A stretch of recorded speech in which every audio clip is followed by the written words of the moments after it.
বর্তমান সময়ে জনপ্রিয় কমেডি জুটি মোশাররফ করিম, শামীম হাসান সরকার, নীলাঞ্জনা নীলা, সামান্তা পারভেজ। দিন দিন বাংলা নাটকের জনপ্রিয়তা বেড়ে চলেছে। সেই ধারাবাহিকতায় আবারও নতুন নাটক নিয়ে হাজির হয়েছেন জনপ্রিয় এই জুটি।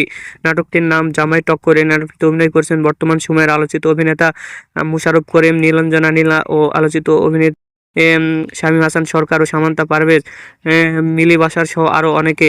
এই নাটকটি রচনা ও পরিচালনা করেন